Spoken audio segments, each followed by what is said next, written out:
First, I want to thank you for having me. I'm grateful. And to all of you, those of you who took your evenings off to come and dine on some delicious Mexican food and enjoy the camaraderie of each other, I think it's great. Good evening. I'm retired Brigadier General Jonathan McColumn. After 31 years of active federal service, a total of 35 years, I retired from the most powerful fighting force in the world, the United States Army. You got it.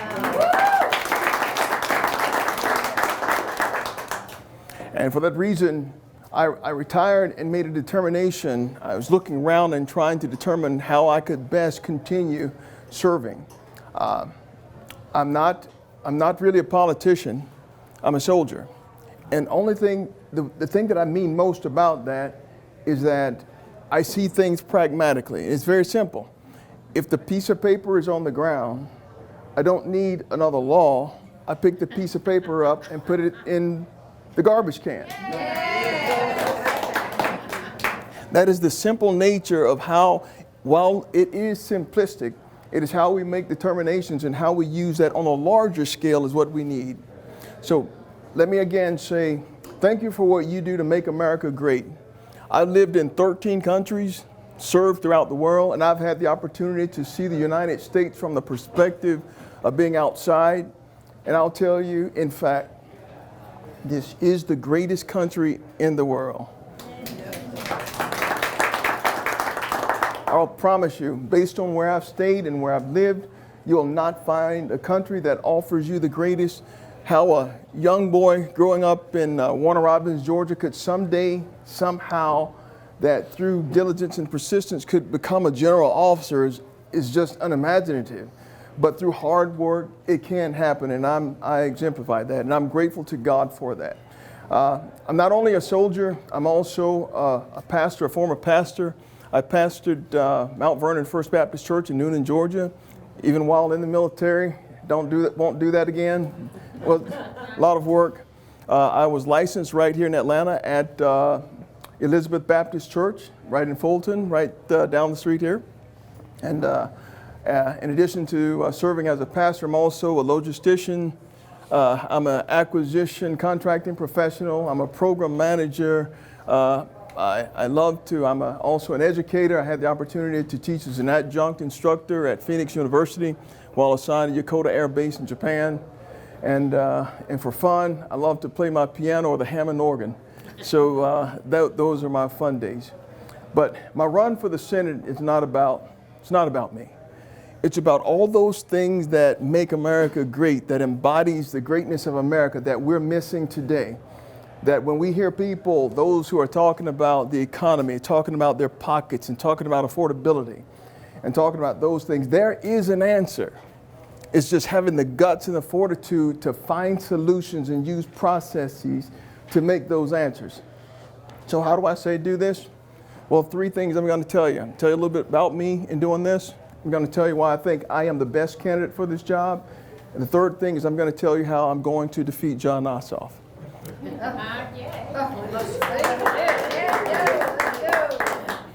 I have this philosophy. I said some of the things that we like to do that made this nation great has more to do with just going back to the basics, going back to the fundamentals that made this country great, going back to the Bible.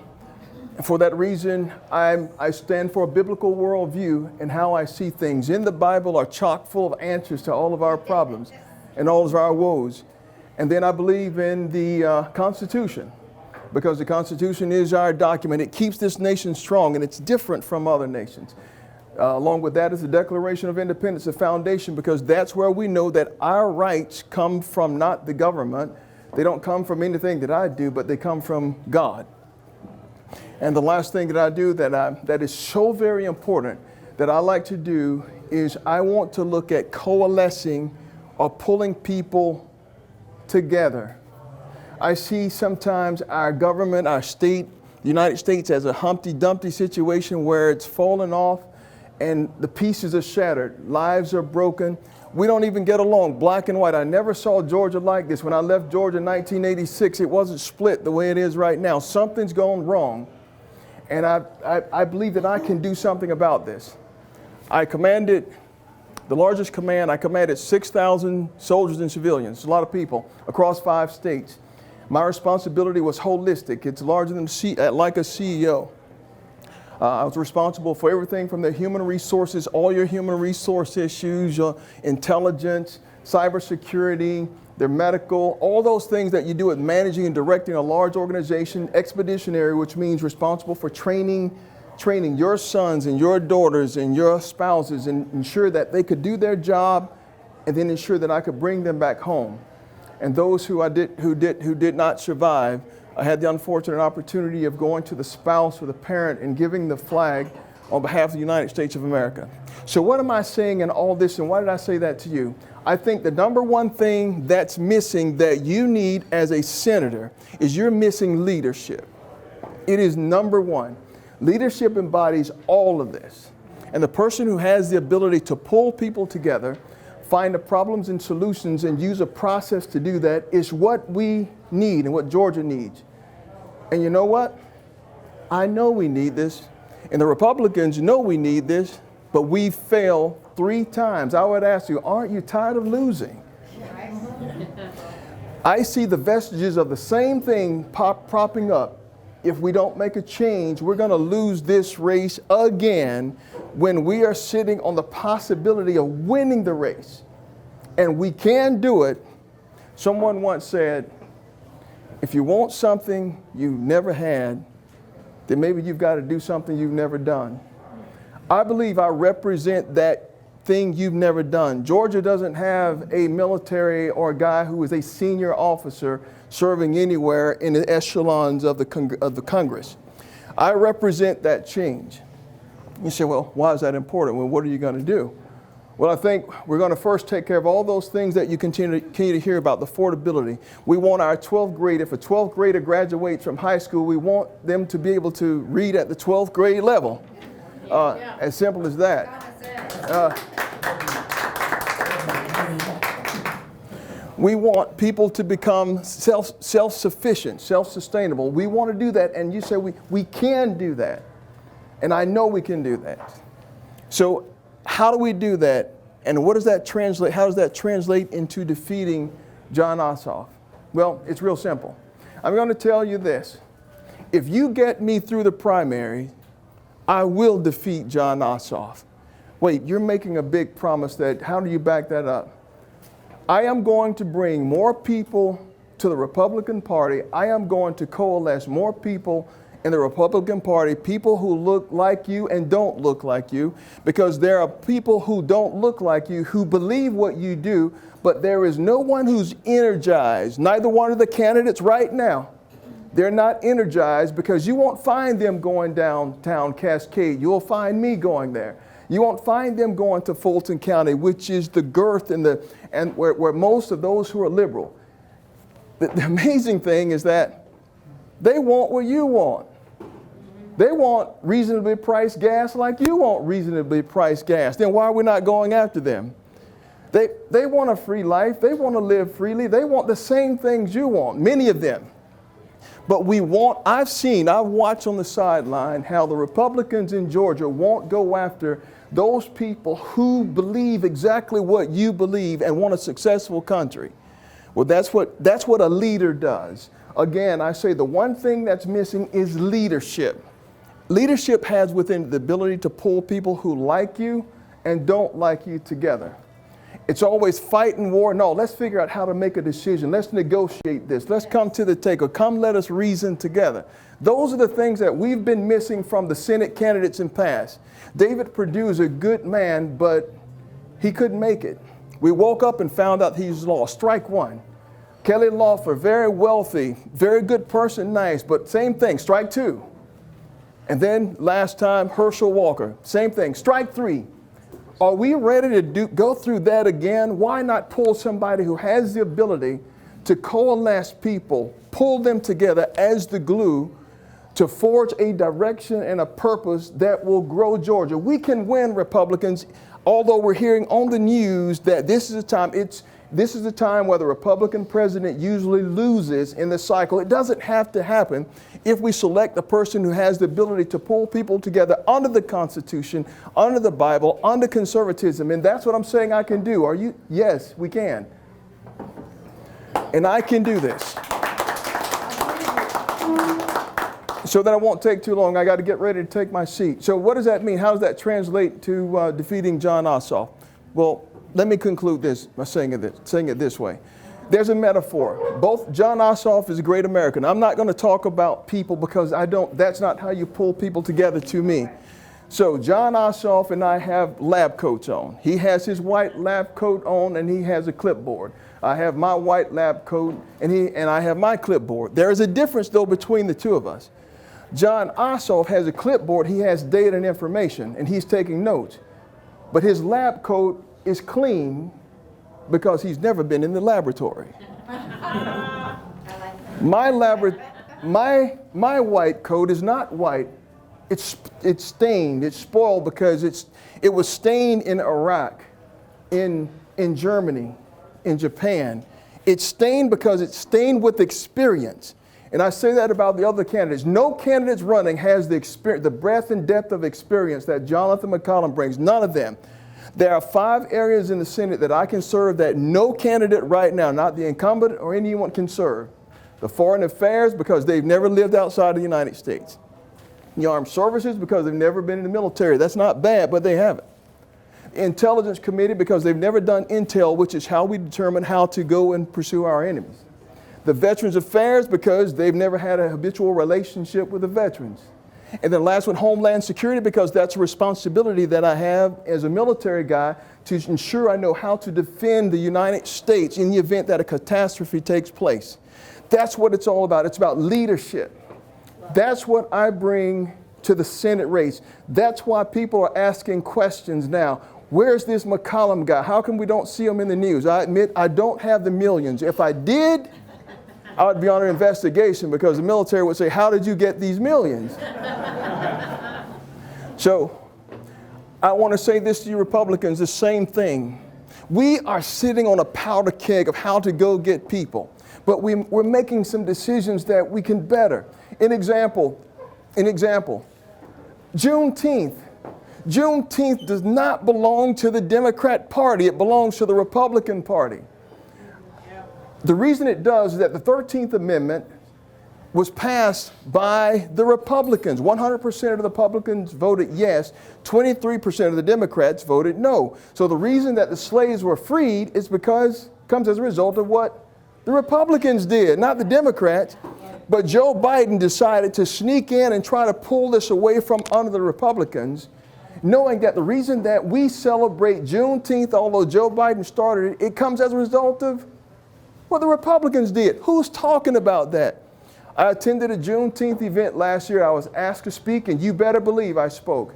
Not a whole lot of Republicans there, though. Why are we giving those issues away? The 14th Amendment is the Republicans. The 15th Amendment is the Republicans. Even the Civil Rights Act of 1964, Georgia had 2 Democratic senators. Both of them voted no. Why are the Republicans giving this away? I tell you why, because we have people who are representing us, who are running for offices. They don't know any of this. And you say, well, how do you know so much about this? Well, the first person I voted for was a guy named Ronald Reagan, and I've voted since that time as a Republican. So my final comment, I can't tell you how much a poor leader or how much leadership represents is important in this race. Let me give you an example, and then this is it. I'll tell you why it's so very important. If you have a poor leader running for the Senate or a poor leader who's a Senate and he has a family, then he's contributing to a messed up family.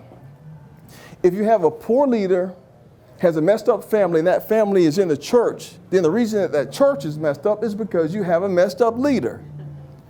If you have a messed up leader contributing to a messed up family resulting in a messed up church, and that church happens to be in Lawrenceville, the reason that Lawrenceville is messed up is because you have a messed up leader. If you have a messed up leader contributing to a messed up family resulting in a messed up church contributing to a messed up community, and that community is in a messed up city, and that city is in Gwinette County, The reason Gwinnett County is messed up is because we keep electing and selecting the wrong people to lead us. Wait a minute, I'm not finished. If you are a messed up leader resulting in a messed up family, resulting in a messed up church, contributing to a messed up community, resulting in a messed up city, contributing to a messed up county, and that county is in the state of Georgia, the reason Georgia's messed up is because we continue to elect the wrong people. One more, if you are a messed up leader, contributing to a messed up family, resulting in a messed up church, contributing to a messed up community, resulting in a messed up city, contributing to a messed up county, resulting in a messed up state, and your state is in the United States of America, the reason the United States is messed up is because we continue to elect or select poor people to represent our interests. They're not articulate, they don't know what they're doing, they don't have any past performance, they don't know how to govern, and they don't know how to pull people together. But if you want a better nation composed of better states with better counties and better cities and better churches and better families, it starts with selecting the person who is best, who has the best record, the best past performance, the best education. That person will translate all of that into making very good decisions, quality economic solutions to resolve all of our issues that we have. Go to jonathanmccallum.com. Make me your senator. You will not be disappointed. We're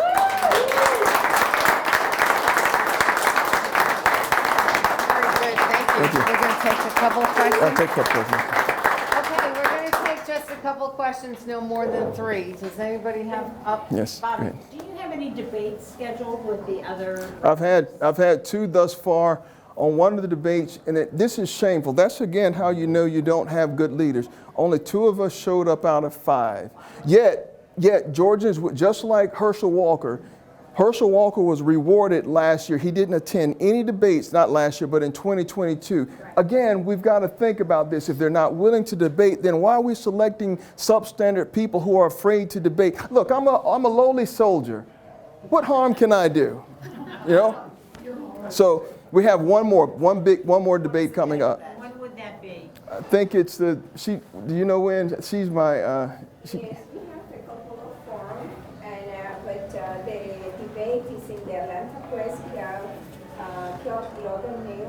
the Laudermilk debate, but, April 26th, Sunday. okay. Yes, it's going to start at 15 to 14. It's on your website. Yes, they're on my website also. I put all of my data is on the website. Yes, ma'am. Kelly. And you say you're from Georgia, so you are a Georgia native? I am. I was born in Macon, Georgia, grew up in Warner Robins, Georgia, just went off for a long time and came back home to take care of my mother after I retired from the military. Yes. Is she still in Warner Robins? I lost her. Wartown? I lost her in October. I came to Georgia specifically to look after my mother. If you've done home health care, I bow to you. I did not know it was this tough. It's really, really tough. So yes, I am a Georgia native. Yes. Yes, ma'am. Based on what you just said, because I'm caregiving my mother since October.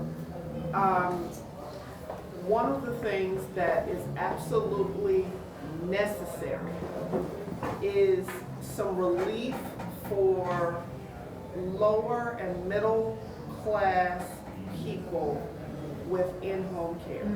My mother gets too much money to qualify for any state assistance and not enough to pay $30 an hour. So it falls on me. And it shouldn't. I don't mind because she's been a wonderful mother and I love her dearly. But we should have options, and that, I believe, means taking a look at the current rules that Medicaid uses to qualify people, taking some fraud money and delegating it to people who do have more means than poor, but not enough to deal with the industry that has set itself up to just enrich itself out of the desperation of people. My options are me do it, put her in a facility that is poorly managed, poorly run, poorly staffed, and then she will be dead in 6 months. She went from complete paralysis to walking a month ago because I am with her every day doing what the therapists tell me to do. Yes. And a poorly run facility isn't going to do that. She's going to lay in bed and waste away. They just don't have the means or the desire. What would you do, since you were in that position, to facilitate relief for people who are not destitute but not wealthy? Now let me tell you something, and you always get tears. No, that is so hard. I mean when I said that, it is so very hard. My mother benefited because I paid for it. You're absolutely right. I had to pay for her care. There are three groups of people. I think that a wealthy nation like ours, I am not a socialist, but there are three groups of people: babies, disabled, and elderly.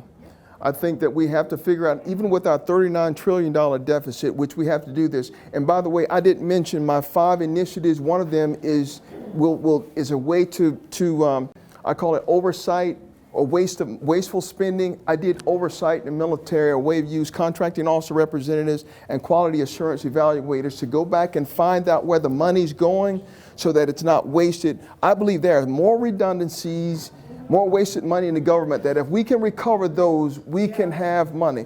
And that process that you're talking about, we do have to figure out how to do that better. You're right. I took care of my mother. It was a joy to do that, but it was tough, and I see it. And I'm just glad that I'm kind of growing away. It's been 3 or 4 months, but I understand your point. And we do Medicaid. We can do a little bit better. And I do have some ideas, but I want to give somebody else opportunity, and we can talk one-on-one. Okay. One more thing would be, like she mentioned, and her husband, veterans, just mental health, veterans. Mental health is really big. That's why I say, once again, we've never had a senior military guy to help, just one military guy to help with the veterans issues, and there are millions of them. I'm a veteran, so I don't think anybody's going to care for veterans as I would. And as I take my seat, there are 5 initiatives that I didn't mention. I won't talk about them. But just the 5 initiatives. One, I have a healthcare plan by which we're going to be able to treat healthcare across the borders. I'm going to establish 5 regions in the United States. We're going to compete 10 states in a region. We're going to compete. That's going to lower the cost of competition by competing, and it's also going to help the companies because they won't have the oversight. Number 2, I'm going to do something to repair the broken families. It was an initiative from the Great Society from 1965. It broke black families. I have a plan that's going to help marriages and make families more self-sufficient. We have 9 military bases in Georgia. If any of them are black, they will harm the communities. I know how to negotiate. You'd rather have me, of course, negotiating a base realignment and closure than someone who has no experience. So that's that. There are a couple of others, but that's it. I better leave right there so the other person can go. I've enjoyed this. Just go to my website, jonathanmccallum.com, and let's win this time. Let's start. We don't have to lose again.